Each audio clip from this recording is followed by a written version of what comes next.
in the shadow of the Chugach Mountains. Grateful for the little things, because you could have nothing, and I got a lot of good friends and a lot of good family. Beneath the canopy of the Anchorage skyline, we're all wondering what to do.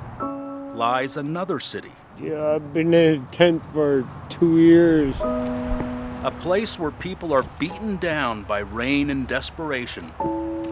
I didn't have no place to go. A place that most people don't see. God bless, have a great day. Those that are experiencing homelessness are many not seen and will never be seen by someone just driving through our city. Allison Keir is the CEO of Covenant House, Alaska. Each year it provides services to about 220 young people between the ages of 13 and 24 who are homeless or at risk of being homeless. But in Anchorage, like elsewhere, it's hard to determine how many others need these services. To track the inflow and outflow is really where I think it gets complicated, to say, do we know who the homeless are? We know what we see day after day. People sleeping on sidewalks, standing on street corners, and camping in tents. But those people only represent a small fraction of the overall population. Each year, the U.S. government requires service providers to calculate the number of homeless people in a city or large community. It's known as a point-in-time count, which is taken on a single night in January. Anybody in here? That number is used to estimate the area's overall homeless population, which in turn determines how much federal funding it receives. This year in Anchorage, the survey showed there were 125 people living outside or on the streets, and 1,369 in some type of shelter. There's stigma around poverty. There's stigma around homelessness. Owen Hutchinson is with the Anchorage Coalition to End Homelessness. Their research found up to 3,000 individuals in Anchorage access some type of homeless service every month, services that help a wide spectrum of people. The overall population are people with jobs, they are families, they are people who some serious life event has happened that has caused them to fall into homelessness. Do you think that a lot of people are just 1 or 2 paychecks away from being homeless themselves? Absolutely. Absolutely. Hutchinson says the point-in-time count that's mandated by the government doesn't tell the whole story. And that's on a single night in winter. And on a single night in winter, the homeless population looks different than it does in the summer, and it looks different than it does over the course of a month. He says Anchorage is transient, with people constantly coming in and out. Like Joseph Link. He left the UPIC community in Bethel 2 years ago to find work here in the city. My family taught me how to survive, but can't do it here. And I think there's an impression that in Anchorage, housing is easier, job searches are easier, and that's not always the case. Alaska natives make up about 15% of the state's overall population. In Anchorage, they represent 47% of the homeless population. So we also track and look at who are people working minimum wage jobs and renting apartments. And you see a higher number of Alaska Native people in that group, you see a higher number of people with disabilities in that group, and you see a higher number of elders. Data collected by social service agencies throughout Anchorage in August of this year found whites made up 40% of the homeless population, 15% were African American, and about 10% were either Hawaiian or Asian. That survey also found about 8,000 people needing additional housing-related services. Our research found that number has remained fairly consistent over the past 6 months, and that keeps service providers constantly busy. We work 24 hours a day, 7 days a week, every day of the year. Self-reported data shows 52% of the city's homeless claim to have a disabling condition. About 40% reported having mental health issues, and 23% admitted to having a substance abuse problem. This data isn't perfect, but social service workers say it better reflects the face of homelessness here in Anchorage. The government continues using the one-night count as a model to assess the needs of a community's homeless situation. But no matter how the homeless are counted, some feel they'll always be down for the count. If I die, I die. It don't matter,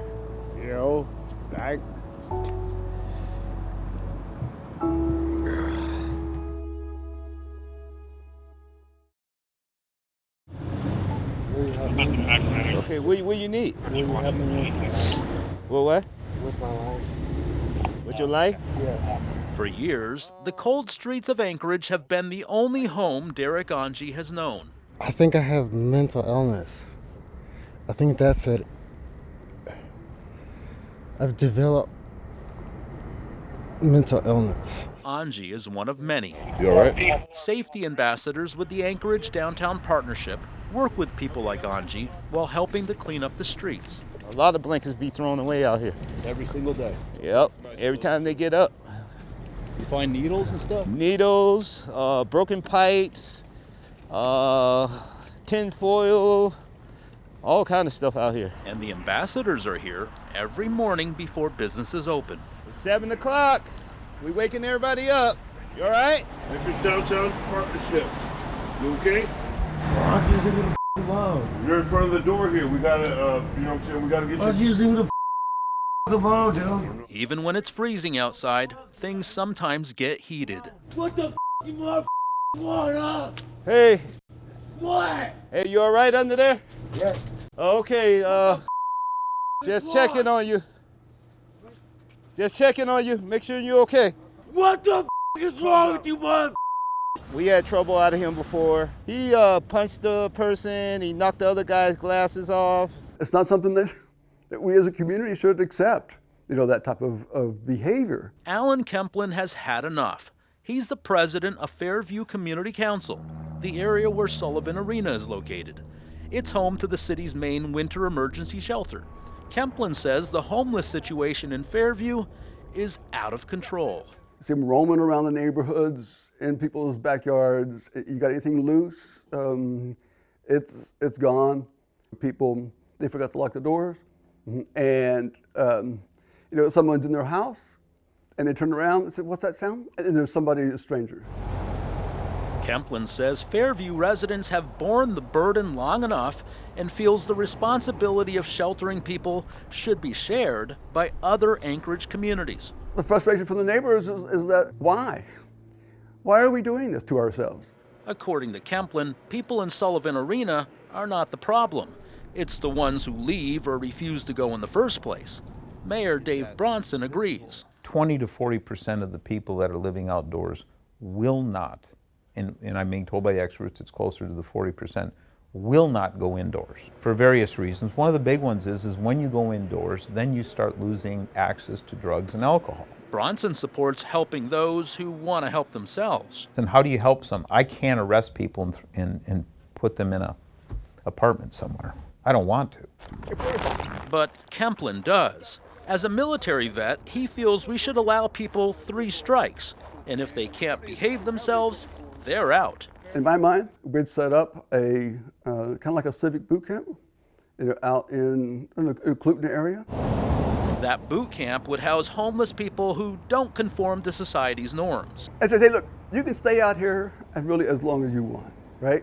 But if you want to enjoy the benefits of the city, right, then you have to show that you can be a good citizen.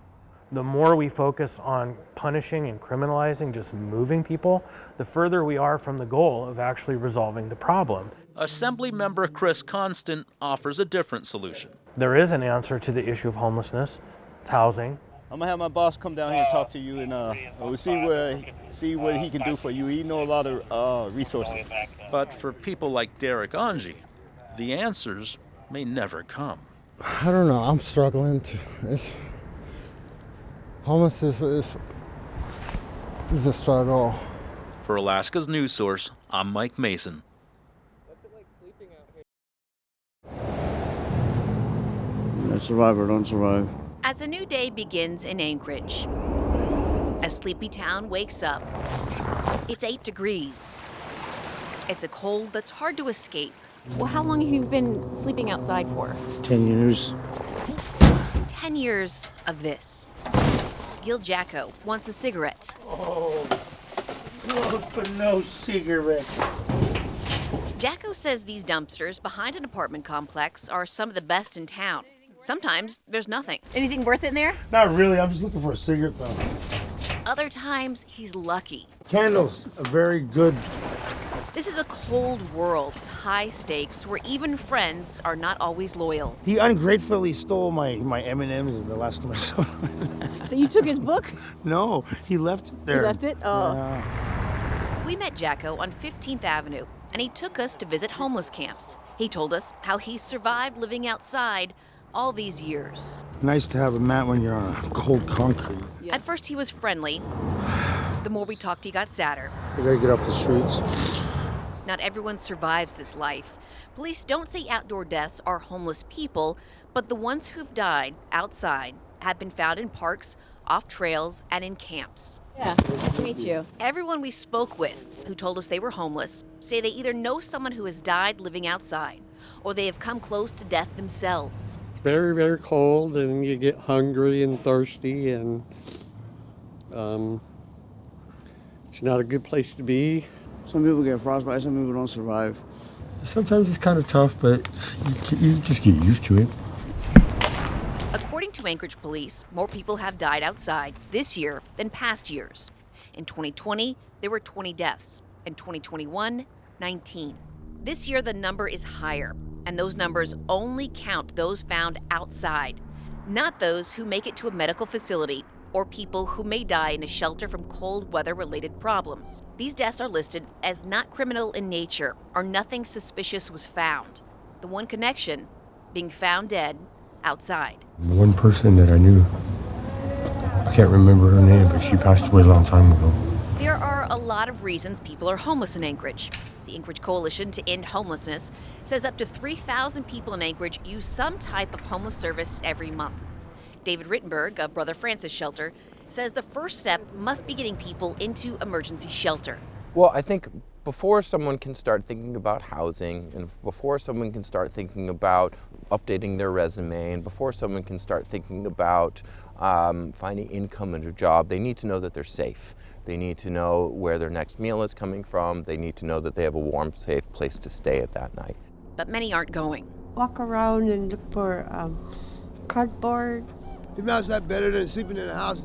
Substance abuse is also a barrier. And I've been struggling on the streets with alcoholism. The older you get, the harder it is for you to maintain your heat. The oldest person to die outside this year was 74. In September, a person was found dead inside a porta potty off East Tudor Road and View Circle. Several people have died inside tents in the woods. This used to be a large camp. In October, a woman was found dead lying inside a tent just a few feet from several homes. It's difficult and often a short life. There's people who don't care. Just don't care, man. Rebecca Palsha, Alaska's news source.